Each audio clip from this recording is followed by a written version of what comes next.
Wasting talent. This lesson is very important to me. It's a lesson that, quite honestly, I struggle with.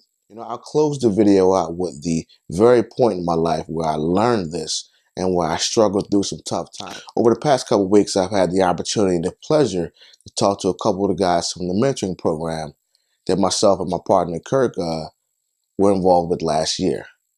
It was a program where we had 17 to 21-year-old men, and we were mentoring them and also giving them, life skills, job readiness skills, and so forth. And in my conversation with these young men over the last couple of days, they both said a couple of things that sort of stuck out with me. And the things that they were talking about were reminding me of some of the lessons that I drilled in with those guys, the lessons that I really wanted to make sure they really understood over that 10-week period. And there were a couple of things. The first thing was to make sure you strive for greatness. And the second thing they talked about, and this was actually the most powerful thing, is they both, even quoted some of my sayings when I talked about talent. Talked about talent alone means nothing. Don't waste your talent. Maximize your talent. So after I talked to the guys, I actually thought about a couple things, and I wanted to focus on talent and on hard work and so forth. Because there are two quick things that I want to talk about in terms of not wasting talent. And they're very simple. The first thing is this. If you want to make sure you're not wasting your talent, then your work ethic has to match and even surpass your talent level. As I said last year in my video blog, talent alone means nothing. Talent without hard work, then you may be successful, but you won't have sustainable success, and you may not even be successful at all. So you have to work hard. The second and final point is your attitude also has to match and even surpass your talent. And when I talk about attitude, there's one thing in particular I want you guys to understand. As we talk about your attitude and your talent, then you need to be confident yet humble. And that's the attitude, that's the spirit that we're talking about. Confident yet humble. And I know many may say, well, there's a thin line between confidence and conceit, or confidence and arrogance. And you're right. Well, that thin line, that's where humility lies. You have to have a spirit of humility.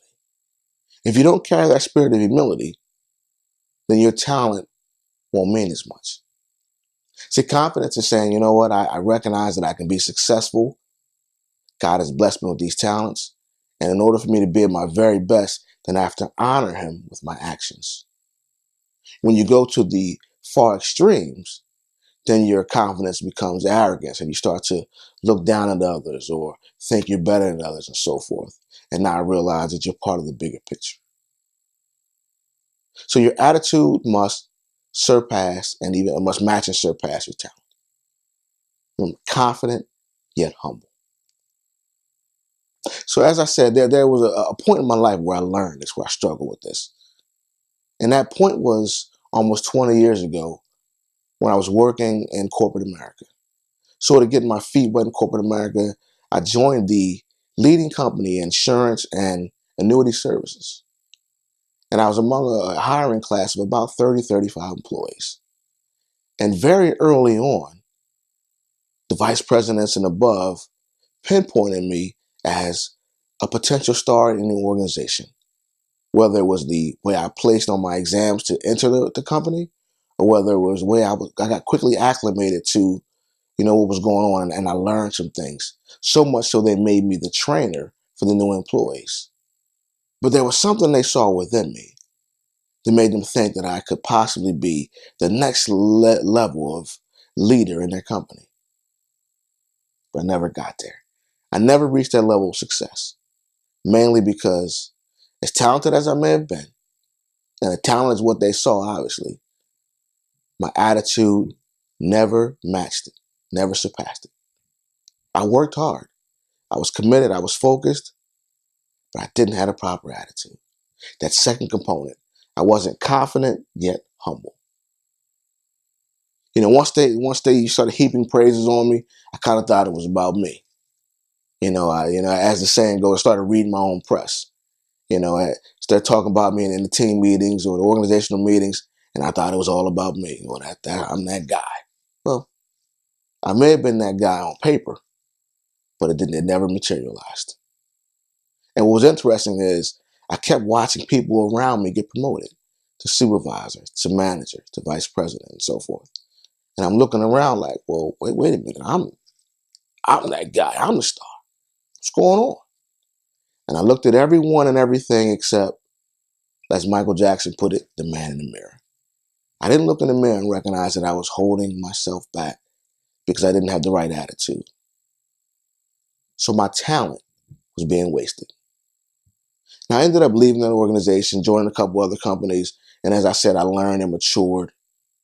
And I did reach those levels of, management and, of course, executive level and so forth before starting my own company and leaving corporate America.